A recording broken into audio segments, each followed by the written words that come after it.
Spectrum का first topic डालो, deviation produced by triangular prism. Deviation produced by a triangular prism.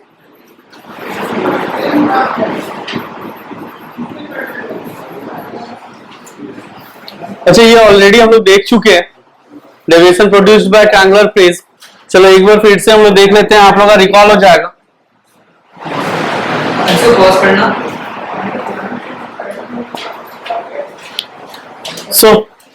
हम लोग already देख चुके थे deviation produced by triangular prism. अभी फिर से वही देख रहे हैं, एक बार रिकॉल कर लो। देखो आप लोग को याद होगा कि ये आपका क्या है, ट्रायंगुलर सेक्शन ऑफ प्रिज्म है। आप लोग अगर याद होगा तो प्रिज्म में कितना सरफेस होता है बेटा? 5 सरफेस होता है। 3 रेक्टेंगुलर सरफेस होता था और 2 आपका क्या होता था? ट्रायंगुलर सरफेस होता था। याद है ना, इधर से जो आ रहा था this is your rectangular surface, और बेस भी जो होता था वो भी क्या होता था? Rectangular surface. और ये जो फ्रंट वाला होता है वो ट्रायंगुलर दिखता है और बैक वाला भी क्या होता है आपका? ट्रायंगुलर दिखता है। तो यहाँ पे हम लोग जो भी शो कर रहे होते हैं that is your triangular surface. अच्छा, ट्रायंगुलर सरफेस में हम लोग क्या करते थे बेटा? किसी भी रे ऑफ लाइट को हम लोग सर्टेन एंगल से इंसिडेंट कराते हैं ना, कराते हैं या नहीं कराते हैं? अच्छा, अब आप ये बताओ, अगर ये प्रिज्म नहीं होता तब तो ये स्ट्रेट लाइन जाता ना ऐसे, लेकिन क्या ये स्ट्रेट जाता है? नहीं जाता। बिकॉज ऑफ रिफ्रैक्शन हम लोग यहाँ पे क्या करते हैं? एक नॉर्मल ड्रॉ करते हैं। दिस इज योर नॉर्मल, और when a ray of light travel from rare to denser medium it bend towards a normal. तो जब ये बेंड टुवर्ड्स अ नॉर्मल होगा तो ये ऐसा जाएगा ना, है। फिर इस सरफेस पे भी हम लोग क्या किए थे? एक नॉर्मल ड्रॉ किए थे, है ना। अच्छा, अब यहाँ पे क्या होगा बताओ? It bends away from the normal. तो ये आपका क्या होता है? इंसिडेंट रे, और ये आपका क्या होता है? इमर्जेंट रे, नॉट रिफ्रैक्टेड रे। जो अंदर होगा ना दैट इज योर रिफ्रैक्टेड रे, ठीक है। और ये क्या हो रहा है? जिस मीडियम से आ रहा था उसी मीडियम में वो क्या हो गया? इमर्ज आउट हो गया। तो इसको हम लोग क्या बोलते हैं? इमर्जेंट रे। अच्छा, इसी को हम लोग बैकवर्ड प्रोड्यूस किए थे बेटा, तो याद होगा कि ये जो एंगल बना था दिस इज एंगल डेल, होता है ना। और इसी डेल को हम लोग क्या बोलते हैं? Angle of deviation. ये क्या हो जाएगा? एंगल ऑफ डेविएशन, याद है।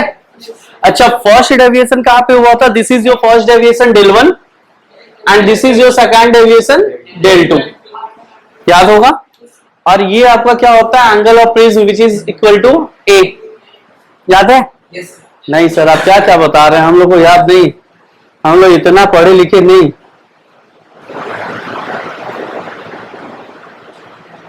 ठीक है, अच्छा याद होगा दिस इज योर एंगल आई, और ये वाला एंगल ई। आर कौन बोल दिया रे? नहीं पढ़ेगा तो यही सब होगा, रिकॉल करना चाहिए। तो हम लोग एक इक्वेशन तो यहाँ पे देखे थे बेटा, del is equal to del 1 plus del 2। अब कहोगे सर ये कैसे होगा? तो ये वाला ट्रायंगल लिए थे, और sum of exterior angle is equal to sum of interior opposite angles. तो डेल इज इक्वल टू क्या होगा बेटा? Del 1 plus del 2। और उसका टोटल एक पेज का डेरिवेशन के बाद हम लोग के पास एक फॉर्मूला आया था, A plus del is equal to I plus E, याद है? Angle of prism plus angle of deviation is equal to angle of incidence plus angle of emergence, ठीक है ना। ये क्लियर हुआ? याद हुआ थोड़ा सा? ठीक, लिखो इसको।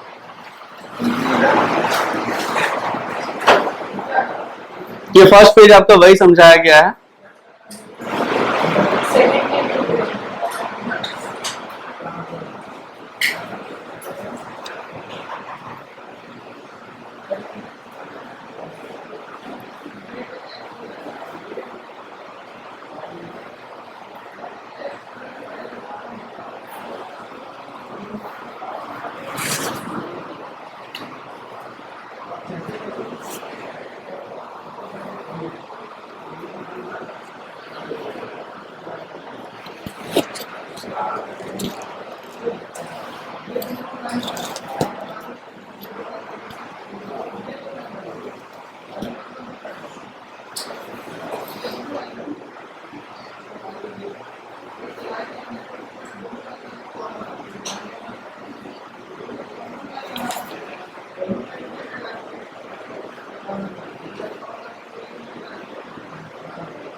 हुआ?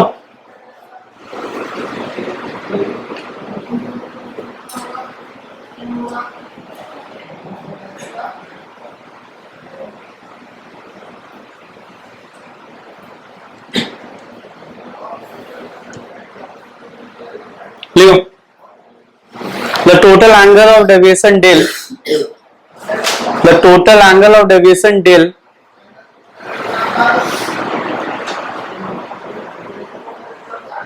the total angle of deviation del, हाँ डेल रे, ये डेल, हाँ डेल्टा बोलते हैं शॉर्ट फॉर्म में डेल, ठीक है, depends upon three factors, depends upon three factors.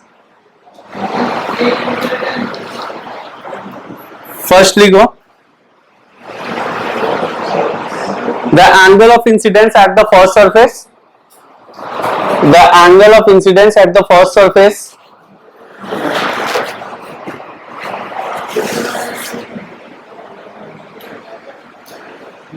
ठीक है. Second, the angle of prism, the angle of prism,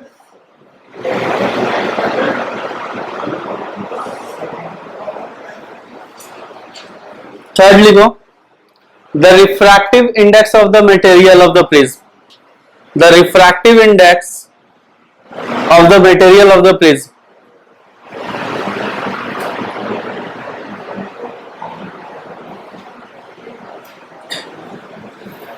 अच्छा, अब ये देखो हम तीन पॉइंट क्या बोले.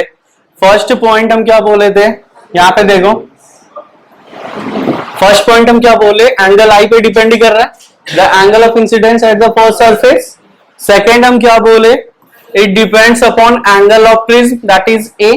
And third point is it depends upon refractive index. किस पे डिपेंड करता है, रिफ्रैक्टिव इंडेक्स, ठीक है ना, refractive index of the material of the prism. But refractive index depend करता है कलर ऑफ लाइट, वेवलेंथ और you can say colour of light, है ना. अगर हम लोग वेवलेंथ का बात कर रहे हैं, इसका मतलब अलग अलग कलर के बारे में बात कर. तो अगर रिफ्रैक्टिव इंडेक्स वेवलेंथ पे डिपेंड कर रहा है तो डेविएशन भी डिपेंड करेगा वेवलेंथ पे, जो हम लोग पहले भी पढ़े थे. अगर ये डिपेंड कर रहा है किस पे, वेवलेंथ पे, तो आपका जो डेल है वो भी किस पे डिपेंड करेगा, वेवलेंथ पे. और इनवर्सली हम लोग बोल सकते हैं कि डेल जिस पे डिपेंड कर रहा है, कलर ऑफ लाइट पे डिपेंड कर रहा है. समझ में आया?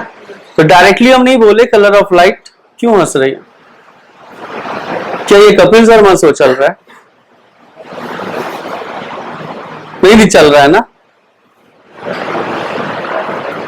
रिफ्रैक्टिव इंडेक्स किस पे डिपेंड करता है बेटा, वेवलेंथ पे. वेवलेंथ किस पे डिपेंड कर रहा है, तुम्हारा कलर ऑफ लाइट पे.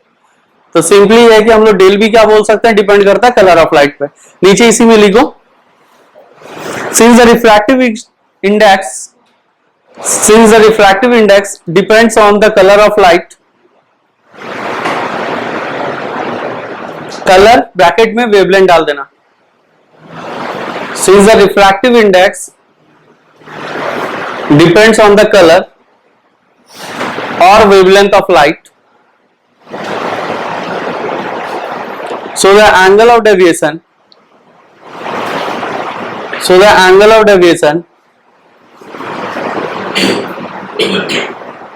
also depends on the color of light,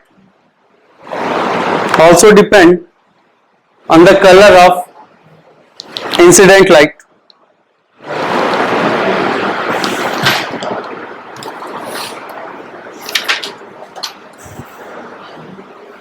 sir तो ये फोर्थ क्यों लेगा, ये थर्ड में ही आ गया कि वो डिपेंड कर रहा है किस पे, वेवलेंथ पे डिपेंड कर रहा है ना. तो वेवलेंथ है, दैट मींस कि वो क्या हो जाएगा, रिफ्रैक्टिव इंडेक्स हो जाएगा. नेक्स्ट पॉइंट लिखो, नेक्स्ट टॉपिक लिखो, dependence of deviation on the colour of light. Dependence of deviation on the colour of light.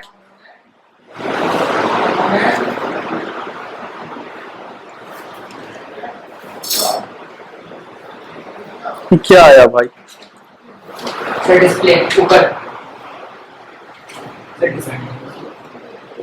Sir display इसका कलर चेंज हो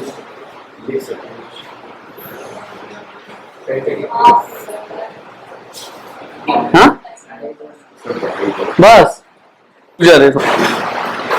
dependence of deviation, dependence of deviation on the colour of light. लिख लिया? इसके नीचे लिखो light of different colours, इसके नीचे लिखना light of different colours have same speed, light of different colors have same speed in air but different speeds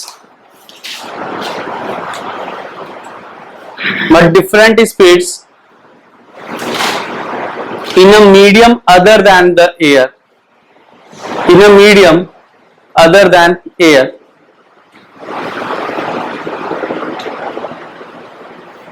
ठीक है, फुल स्टॉप के बाद लिखो if the light entering a prism,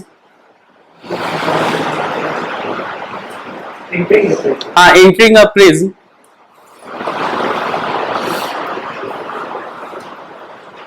is not of a single color, is not of a single color, that is it is a mixture of several colors, that is it is a mixture of several colors, several colors, then the emergent ray, then the emergent ray, bracket में beam भी लिख सकते हो, emergent beam too has different colors, ये two ऐसे लिखना है, two has different colors arranged in a definite order,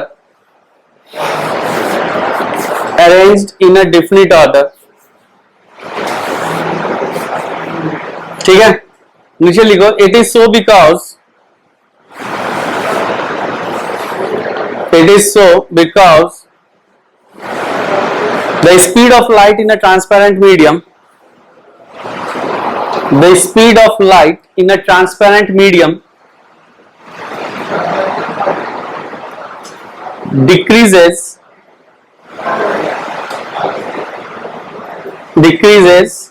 with the decrease in the wavelength of light, with the decrease in the wavelength of light।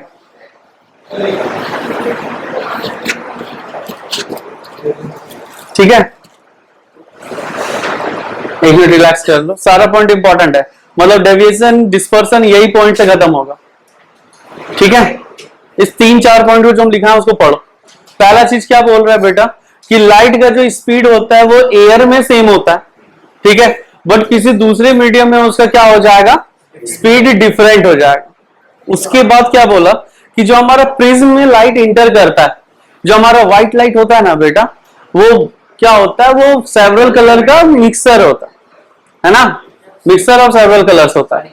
तो जब वो बाहर रहता है एयर में तो वो हमको क्या दिख रहा होता है, व्हाइट लाइट दिख रहा है, तो उसका स्पीड सेम है सारे कलर का, लेकिन जैसे वो अदर मीडियम में इंटर करेगा तो सबका स्पीड क्या हो जाएगा, डिफरेंट हो जाएगा। और जब सबका स्पीड डिफरेंट होगा तो सब जो इमर्ज आउट करेगा वो भी किस में करेगा, डिफरेंट डिफरेंट कलर में करेगा, क्योंकि इमर्जिंग फिर सबका अलग अलग हो गया और वही डिफरेंट पैटर्न में आ जाता है।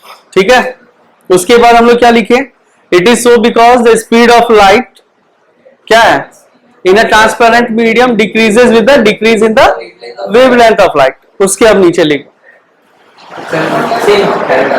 नहीं उसके नीचे, since the refractive index of glass,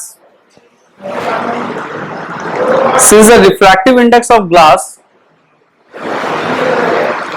increases with the decrease in the wavelength of light, since the refractive index of glass increases with the decrease in the wavelength of light, therefore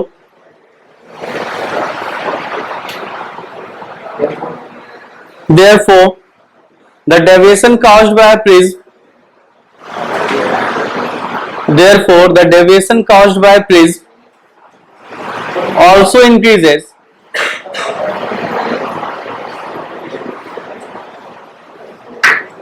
with the decrease in the wavelength of light, with the decrease in the wavelength of light। ठीक है, सारा process इसी में आ गया। यहां पे देखो क्या कर रहा है, रिफ्रैक्टिव इंडेक्स ऑफ ग्लास जो होता है वो इंक्रीज करता है किसके लिए, with the decrease in the wavelength of light. यही है ना, मतलब हम लोग पहले भी पढ़े थे कि रिफ्रैक्टिव इंडेक्स क्या होगा, इनवर्सली प्रोपोर्शनल होगा लैम्डा के लिए, है या नहीं। तो जैसे हम लोग का रिफ्रैक्टिव इंडेक्स क्या होगा, इंक्रीज करेगा with the decrease in the wavelength of light. अच्छा, रिफ्रैक्टिव इंडेक्स इंक्रीज करना, और रिफ्रैक्टिव इंडेक्स मतलब हमारा क्या होता है, बेंडिंग एबिलिटी ना। It shows the bending ability of any medium, कि वो कितना बेंड कर सकता है। इसका मतलब है कि ये जिसका वेवलेंथ कम होगा उसको और ज्यादा बेंड करेगा, है ना। इसका मतलब और ज्यादा डेविएट होगा, उसका एंगल ऑफ डेविएशन भी क्या होगा, इंक्रीज होगा। तो अभी हम लोग देखेंगे, जब हम लोग देखते हैं वेवलेंथ, तो विग्योर जो होता है आप लोगों को याद होगा कि वी का आपका कितना होता है, 4000 एंगस्ट्रॉम होता है, और रेड का कितना होता है, 8000 एंगस्ट्रॉम होता है ना। इसका मतलब है कि इसका जो वेवलेंथ होगा वो लेस देन होगा रेड का, या हम लोग ऐसे बोल सकते हैं, wavelength of red is greater than wavelength of violet. हाँ कम बेटा बेटा, ओके। यहां पे देखो del r is greater than del v ना बेटा। अच्छा, अभी हम लोग क्या पढ़े कि अगर वेवलेंथ ज्यादा है तो रिफ्रैक्टिव इंडेक्स क्या होगा, कम होगा, इनवर्सली प्रोपोर्शनल है ना। इसका मतलब mu r is less than mu v. वानी इसका कलर थोड़ा चेंज कर, लाइट लग रहा है थोड़ा। म्यू अभी देखिए, mu r is less than mu v ना, और म्यू आर अगर लेस देन म्यू वी है तो डेल आर वी क्या हो जाएगा, लेस देन डेल वी हो जाएगा। इसका मतलब है कि जो डेविएशन होगा, सबसे ज्यादा डेविएशन किसका होगा, वायलेट का होगा, और सबसे कम डेविएशन किसका होगा। इसीलिए जब हम लोग लिखते हैं ना तो ऐसे लिखते हैं, विग्योर ऊपर से नहीं आता, नीचे से जाता है। क्यों जाता है, रीजन ये कि सबसे ज्यादा डेविएशन किसका होता है, वायलेट का, और सबसे कम डेविएशन किसका होता है। दिमाग खुला, दिमाग का बत्ती जला। हाँ वायलेट का आंसर होगा इसका। हाँ। स्कूल वाले को मार्क्स काटनी है इसके लिए हाँ हाँ मिनिमम डेविएशन ये होगा, अरे ये मैक्सिमम होगा ना वायलेट।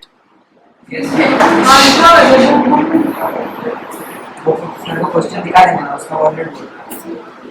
एक मिनट, ये बताओ अभी हम क्या बताया, किसका सबसे ज्यादा डेविएशन है, वायलेट का है ना।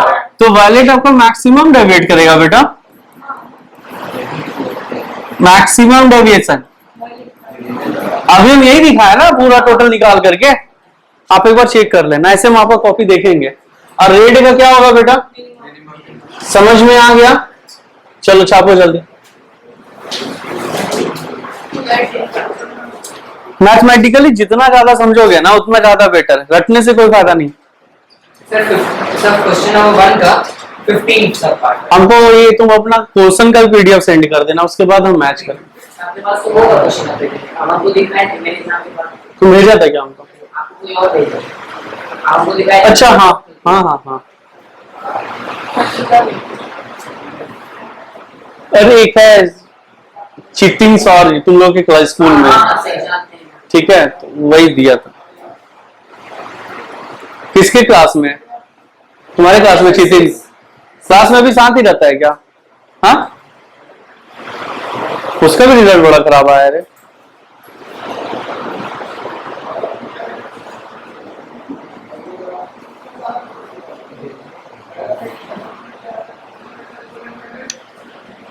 वो करें light through a prism. Next topic, dispersion of white light. Dispersion of white light through a prism and formation of a spectrum. Dispersion of white light through a prism and formation of a spectrum. यहाँ पे देखो थोड़ा सा कहानी है, कहानी को थोड़ा सा सुन लो। सर आइजैक न्यूटन क्या किए थे, वो पढ़ रहे थे, मतलब हेवनली बॉडीज का जो वो इमेज फॉर्मेशन किए थे by using refraction of light.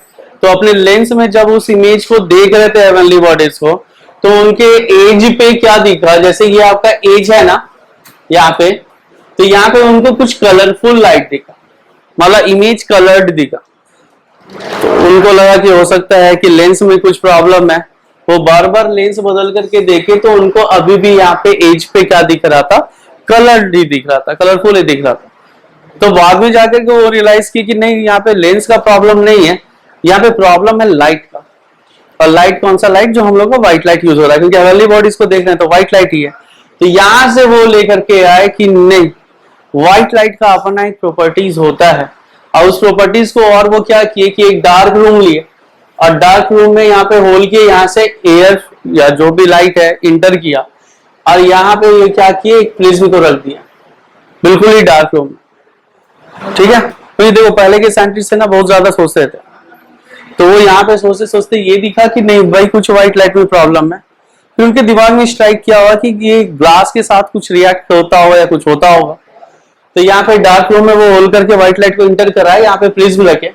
Prism रखने से उसको क्या दिखा कि एक band of colour of light दिखा। ठीक है, बैंड, एक सिंगल व्हाइट लाइट नहीं पास हो रहा था। After refraction through the lens ना, यहाँ पे क्या दिखा था, बैंड ऑफ कलर्स दिखा था। अच्छा, बैंड ऑफ कलर्स भी ऐसा नहीं है कि सिंपली यहां से यहां तक वी है, फिर यहां से यहां तक आई है, यहां से यहां तक, ऐसा नहीं था। ठीक है, वो जो था ना मिक्सर था, मतलब दिख रहा था कि ये वैलेट है, वैलेट के अंदर ही आई आ गया, आई है तो आई के अंदर ही जी आ गया, ऐसा कुछ दिख रहा था। तो वो जो band of colour of light है ना, उसी को हम लोग क्या कहते हैं, स्पेक्ट्रम बोलते हैं। समझ में आया? And the phenomena of splitting of white light into a band of 7 colours is called dispersion. Newton experiment यही है, जब आप पढ़ोगे तो यही है कि ये डार्क रूम आया, प्रिज्म आया, व्हाइट लाइट टकराया, फिर यहां से कितना निकला, 7 कलर का बैंड निकला।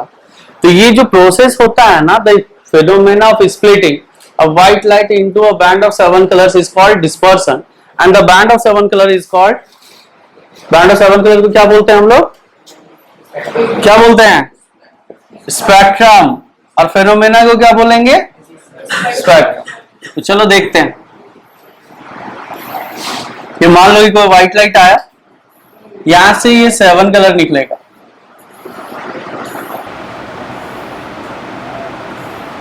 निकला रे, एक ऐसे,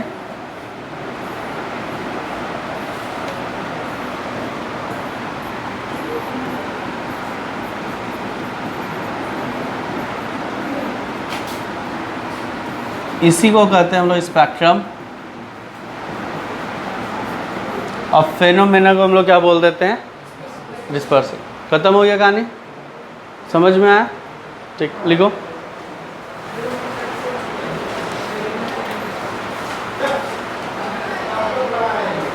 डिस्पर्सन लिखो। The phenomena of splitting of white light,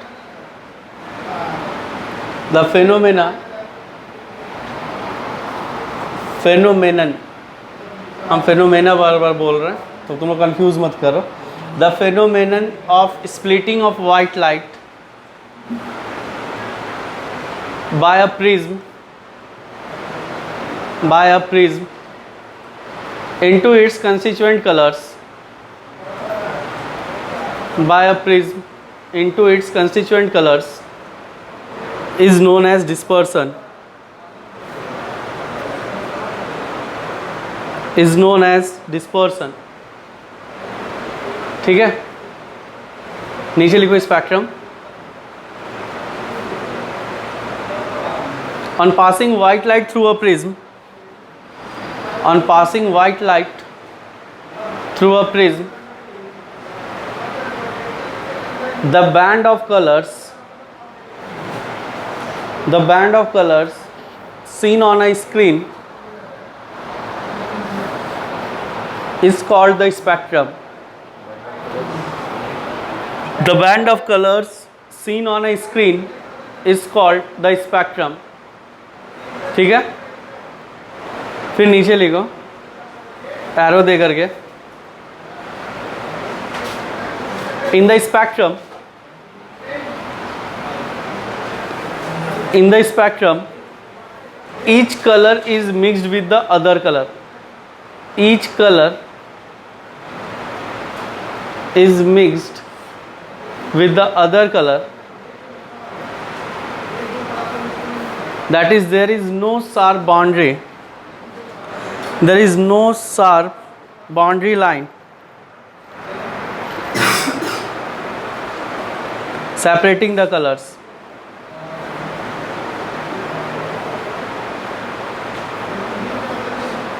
ठीक है, separating the colors.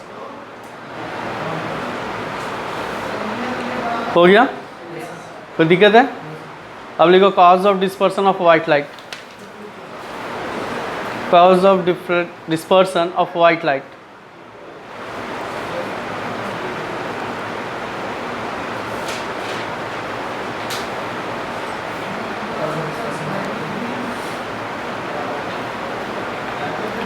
लिखो द कॉज, ये पूछा जाता है what is the cause of dispersion of white light, हमेशा पूछा जाता है. तो लिखो the cause of dispersion of white light is that, the cause of dispersion of white light is that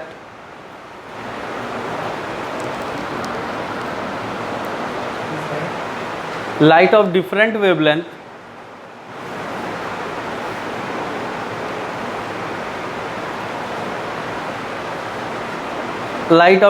wavelengths travel with different speeds in a medium.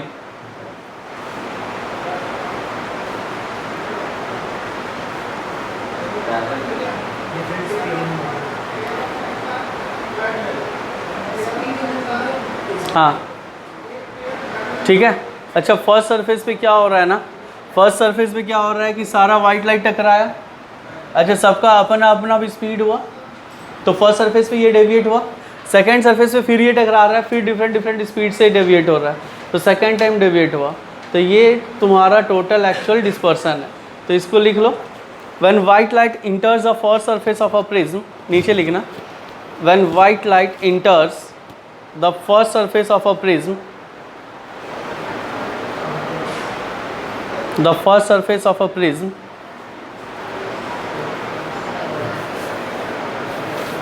lights of different colors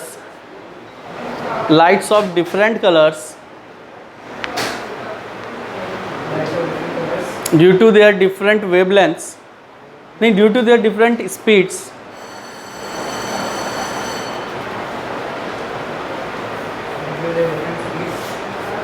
in glass,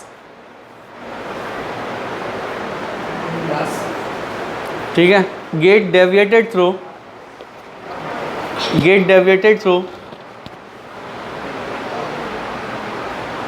different angles,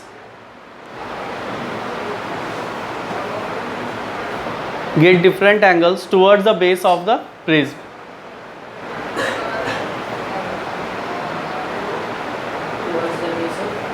Towards the base of the prism, that is the splitting of white light,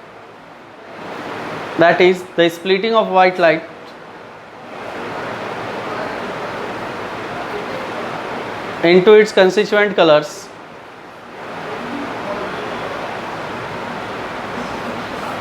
takes place at the first surface of the prism. Splitting of white light into its constituent colors takes place at the first surface of the prism.